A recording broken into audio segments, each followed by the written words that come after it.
नमस्कार, मैं संजय ग्रोडीवाल, आपका biology lecturer and you are watching Agro Gyan classes. जैसा कि आपको पता है, एग्रो ज्ञान क्लासेस में आपको जेट, आईसीआर, बीएचयू जो कॉम्पिटिटिव एग्जामिनेशन है, बेसिकली जो एग्रीकल्चर के बच्चे हैं उनके लिए ये प्लेटफॉर्म तैयार किया गया है। ये मेरा अगला वीडियो है किसके ऊपर, फोटोसिंथेसिस के ऊपर। मैं आपको करवा रहा हूँ बायोलॉजी का बॉटनी वाला पोर्शन। तो अपने कर चुके हैं कौन सा स्टार्ट, फोटोसिंथेसिस या प्रकाश संश्लेषण वाला चैप्टर स्टार्ट कर चुके हैं।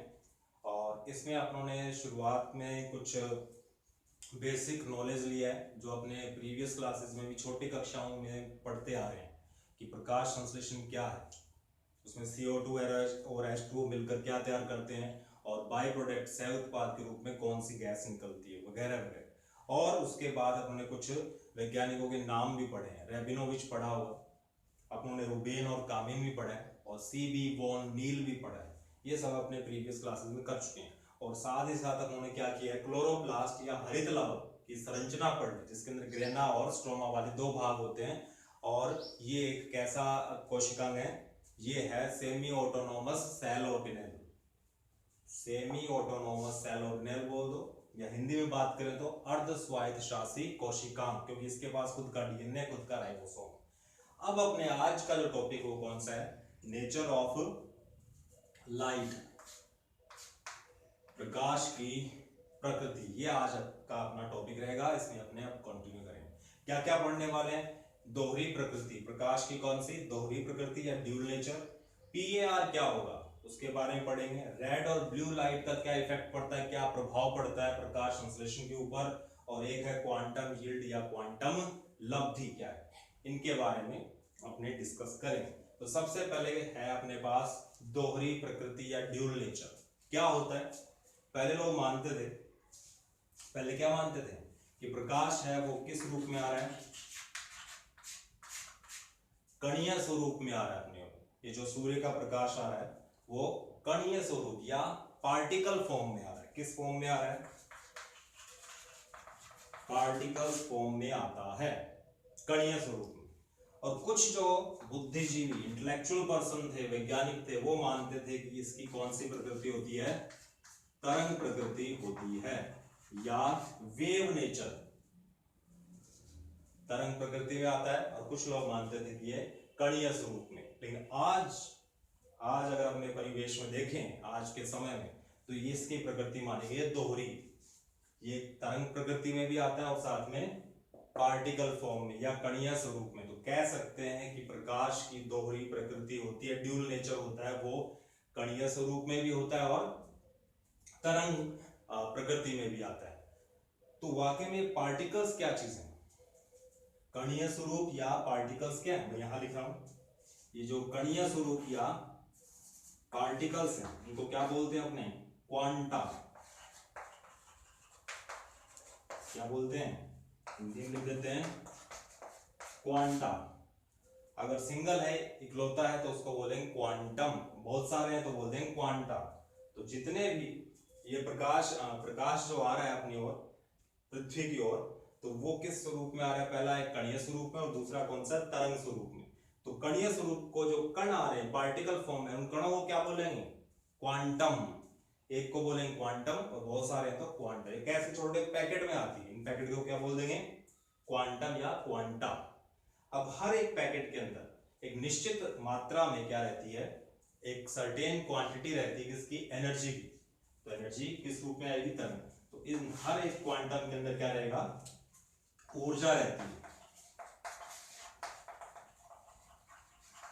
ऊर्जा रहती है।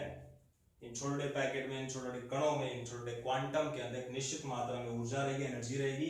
और वो ऊर्जा जो है वो किस रूप में आएगी, तरंग रूप में। तो दोनों चीजें यहां पर सिद्ध हो जाती है, प्रूव हो जाती है कि तरंग है, तरंग प्रकृति भी होती है प्रकाश की, और कणीय प्रकृति भी होती है।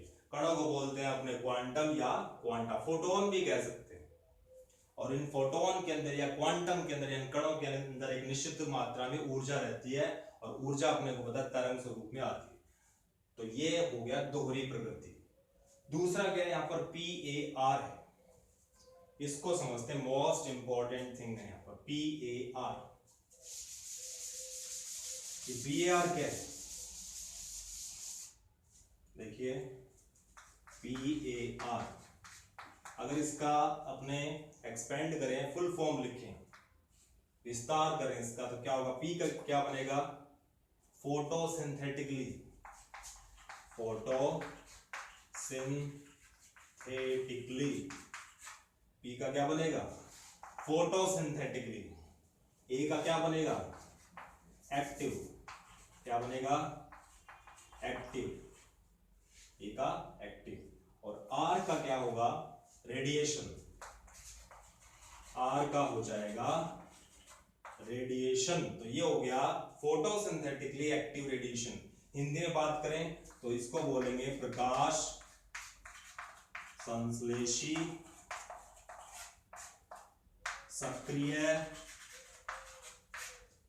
विकिरण। ये पूरा नाम है, प्रकाश संश्लेषी सक्रिय विकिरण या फोटोसिंथेटिकली एक्टिव रेडिएशन। ये क्या होता है? ये सूर्य के प्रकाश का वो भाग है जिसको पादप प्रकाश संश्लेषण में प्रयुक्त करते हैं। ये नहीं कि सारी जो रोशनी आ रही है, सूर्य का प्रकाश आ रहा है, वो जितना उसके ऊपर गिरता है, पादपों के ऊपर, उनकी पत्तियों पर, लीव्स पर, तो वो सारा का सारा एब्जॉर्ब करके उसे अपना भोजन बना लेंगे, ऐसा नहीं। वो कुछ बहुत कम मात्रा, जितना भी प्रकाश है पादपों के ऊपर गिरता है, उसमें बहुत थोड़ी मात्रा जो होती है, उसको वो अपना भोजन बनाने में प्रयुक्त करते हैं, या कह सकते हैं प्रकाशीय ऊर्जा को रासायनिक ऊर्जा में बदल पाते हैं, उसको बोलते हैं PAR। सिंपल मोटी भाषा में बात करें तो ये वो मात्रा है, ये सूर्य के प्रकाश की वो मात्रा है जिसको पादप प्रकाश संश्लेषण में प्रयुक्त करते हैं, अपना भोजन बनाते हैं, तब इसको बोला गया प्रकाश संश्लेषी सक्रिय विकिरण, फोटोसिंथेटिकली एक्टिव रेडिएशन। कितना रहता है? पूछा जाए, अगर पूछा जाए कि PAR, तो PAR क्या है? फोटोसिंथेटिकली एक्टिव रेडिएशन है। अब वो सीधी भाषा में बात करें तो ये वो प्रकाश है जिसको अपन बोलते हैं श्वेत प्रकाश, जिसमें अपने देख पाते हैं, व्हाइट लाइट। अब इसको क्या बोलेंगे? श्वेत प्रकाश, प्रकाश, श्वेत प्रकाश। और जिस श्वेत प्रकाश में ये दिन के समय जो अपन देख पाते हैं, उसकी परास कितनी थी? परास मतलब लिमिट कितनी है, कहां से लेके कहां तक है वो? और वो रहता है अपने 400 से 700 नैनोमीटर, 400 से 700 नैनोमीटर। नैनोमीटर मतलब वेवलेंथ की इकाई है, यूनिट है, तरंग दैर्घ्य जिसको बोलते हैं। तो वो जो प्रकाश है वो 400 से 700 नैनोमीटर के बीच की रेंज का प्रकाश होगा, जिसको हमने PAR बोला। तो PAR की परास ये वो प्रकाश है जिसका जो तरंग दैर्घ्य प्रकाश है, या वो रेंज, वेवलेंथ की रेंज कितनी है? 400 से 700 नैनोमीटर होती है, जिसमें अपने देख पाते हैं। ये वो प्रकाश गिरेगा इसके ऊपर। अब बात आती है कि PAR है वो कितना % होता है टोटल श्वेत प्रकाश का? तो अपने बोलेंगे 2%। कितना होगा? ये रहता है हमेशा 2%, लगभग 2%, 2%। किसका? जितने भी सूर्य का ये जो सनलाइट आ रही है, सूर्य का प्रकाश आ रहा है, उसका ये PAR कितना रहता है? 2% रहता है, 2%। तो 2% जो भाग है वो PAR, और इसका जो नैनोमीटर जो तरंग दैर्घ्य है, वेवलेंथ है, वो कितना रहता है? 400 से लेके 700 नैनोमीटर। अब यही वो चीज है जिसमें अपने बोलते हैं कि 7 रंग के प्रकाश दिखाई देते हैं। जब इस प्रकाश को, इस श्वेत प्रकाश को, इस PAR को अपने ब्रेक डाउन करते हैं, तोड़ते हैं, तो ये 7 रंगों में विभक्त हो जाता है, जिसको अपने बोलते हैं कि योग। ये पढ़ा होगा आपने, बिल्कुल योग। B का बनता है वॉयलेट, I का इंडिगो, B का ब्लू, G का ग्रीन, Y का येलो, O का ऑरेंज और R का रेड। तो यहाँ पर ये जो 7 कलर है, यही क्या है? PAR है, फोटोसिंथेटिकली एक्टिव रेडिएशन, जो कि 2% भाग होता है पूरे सूर्य प्रकाश का। ठीक है। अब इसमें कलर कितने? 7 कलर हो, और मोस्टली वो 2 कौन से कलर हैं जिसके अंदर प्रकाश संश्लेषण की दर उच्चतम होती है, जिसमें हरे पादप है, ग्रीन प्लांट है, वो प्रकाश संश्लेषण कर पाते हैं। तो वो 2 कौन से हैं? एक तो है ब्लू, नीला। कौन सा है? ब्लू है, नीला रंग। और लास्ट में क्या है? रेड।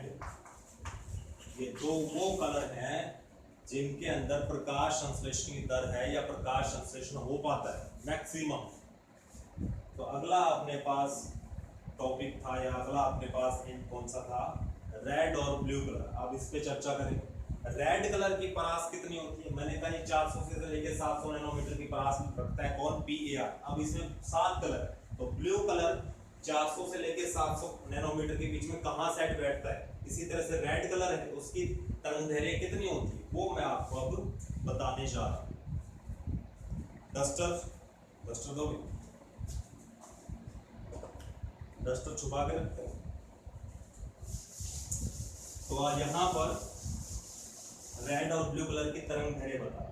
अगर वो रेड कलर है तो रेड कलर की जो तरंगदैर्घ्य का जो प्रतीक है, मात्रक है, उसको अपने लैम्डा बोलते हैं। लैम्डा तरंगदैर्घ्य या वेवलेंथ। तो इसकी कितनी रहती है, इसकी वेवलेंथ रहती है 660 से 730 नैनोमीटर।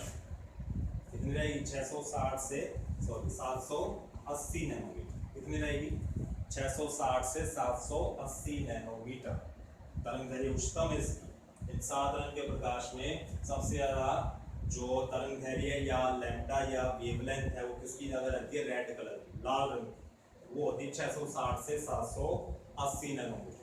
दूसरा कौन सा है, ब्लू कलर। मैंने अभी बताया कि ये दो ही ऐसे कलर हैं जिसमें प्रकाश संश्लेषण है वो उच्चतम दर से होता है, या दो कलर हैं जो फेवर करते हैं फोटोसिंथेसिस की रेट।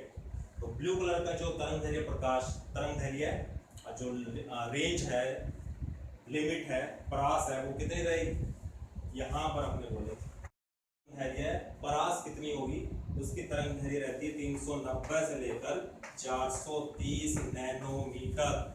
कितनी रहेगी, 390 से 430 नैनोमीटर। और रेड कलर की रहेगी अपनी 660 से 780 नैनोमीटर। ज्यादा किसकी है, रेड कलर। और ब्लू कलर की कितनी है, 390 से लेकर 430 नैनोमीटर। एक्सपेरिमेंट किए गए और एक्सपेरिमेंट में ये सिद्ध हो गया, ये प्रूव कर दिया गया, ये दो ही ऐसे कलर हैं जिसमें प्रकाश संश्लेषण की दर है वो उच्चतम होती है। प्रश्न आता है, प्रश्न पूछा जाए कि रेड कलर और ब्लू इन दोनों का कंपैरिजन निकाला जाए तो मैक्सिमम रेट किसमें होगी, रेड कलर। मोस्टली क्या होता है, दोनों कलर ही फेवर करते हैं। लेकिन प्रश्न अगर आता है कि प्रकाश के जो रंग है, कलर है, इनमें एक अगर आपको एक सीरीज बनानी हो, एक ऑर्डर रखना हो कि कौन सबसे ज्यादा फेवर करता है फोटोसिंथेसिस को, उसके बाद कौन करेगा, उसके बाद कौन करेगा, तो पहले नंबर पे कौन आएगा, रेड कलर है। लाल रंग के प्रकाश में सबसे अधिक दर देखी गई किसकी, प्रकाश संश्लेषण की। ब्लू कलर में अपने बोलेंगे, ब्लू कलर भी है लेकिन ब्लू कलर तब लिखेंगे अपने जब बोलेंगे कि सबसे ज्यादा उपयुक्त प्रकाश कौन सा रहता है प्रकाश संश्लेषण के लिए, तब आएगा ब्लू कलर। अगर दर पूछी जाए कि किस रंग के प्रकाश में प्रकाश संश्लेषण की दर उच्चतम होती है, मैक्सिमम रेट होती है किसकी, फोटोसिंथेसिस की, तो लाल रंग का प्रकाश आएगा। और अगर पूछा जाए कि सबसे उपयुक्त प्रकाश कौन सा है तो अपने बोलेंगे ब्लू कलर का प्रकाश। ऐसा क्यों है, लाल रंग का प्रकाश है वो हर वर्णक ग्रहण नहीं कर पाता है, मैक्सिमम तो है, लेकिन कुछ पादपों में जैसे दूसरे जो सहायक वर्णक, मैंने एंटीना वर्णक या सहायक वर्णकों के बारे में बताया हुआ, कैरोटीनॉइड्स हैं, और क्लोरोफिल ए को छोड़कर जितने भी क्लोरोफिल बी, सी, डी, ई, ये सब क्या होते हैं, सहायक वर्णक होते हैं। फाइकोबिलिन्स पढ़ेंगे, सब सहायक वर्णकों में आते हैं। तो कई कुछ पादपों में ये सारे के सारे वर्णक नहीं पाए जाते, तो रेड कलर को सब एब्जॉर्ब नहीं कर पाते। लेकिन अगर ये सारे वर्णक हैं तो ब्लू कलर क्या करेगा, ऑलमोस्ट सभी कलर के द्वारा या सभी रंगों के प्रकार, सभी वर्णकों के द्वारा क्या है वो ग्रहण कर लिया जाता है। तो सबसे उपयुक्त कौन सा है, ब्लू कलर का। या नीले रंग का प्रकाश होता है क्योंकि इसे सभी वर्णक ग्रहण कर सकते हैं, अगर पादप के अंदर वो सभी वर्णक हैं। तो रेड कलर क्या होता है, ये सबसे ज्यादा क्या करता है, इसमें दर उच्चतम पाई गई है। दर किसमें उच्चतम पाई गई है, प्रकाश संश्लेषण की दर हमेशा उच्चतम किसमें मानी जाती है, रेड कलर। तो रेड कलर है उच्चतम दर के लिए, और ब्लू कलर है किसके लिए, सबसे उपयुक्त प्रकाश के। सबसे उपयुक्त प्रकाश के लिए क्या लिखेंगे, कौन सा प्रकाश रहेगा, सबसे उपयुक्त प्रकाश किसके लिए है, प्रकाश संश्लेषण के लिए कौन है, ब्लू कलर का। इनकी तरंगदैर्घ्य प्रकाश वेवलेंथ मैंने बता दी, रेड कलर का 660 से 780 नैनोमीटर है, और जबकि ब्लू कलर के 390 से लेकर 430 नैनोमीटर। ठीक है, अगला कौन सा है प्रश्न अपने पास, क्वांटम लब्धि। क्वांटम लब्धि या क्वांटम यील्ड, ये क्या चीज। अभी क्वांटम के बारे में बताया था, क्वांटा के बारे में बताया, मैंने कहा तो कण है जो सूर्य के प्रकाश की दोहरी प्रवृत्ति होती है, ड्यूल नेचर होती है, तो कण स्वरूप में भी आता है और तरंग स्वरूप में भी आता है। तो कण है, पार्टिकल है, उनको क्या बोला गया था, क्वांटम। क्या बोला गया था, क्वांटम। अब होता क्या है, एक क्वांटम मान लेते हैं, एक क्वांटम आ रहा है, एक सिंगल क्वांटम आ रहा है और वो किसके ऊपर फोल्ड डाउन हो रहा है, पत्ती के ऊपर गिर रहा है, लीफ के ऊपर आ रहा है।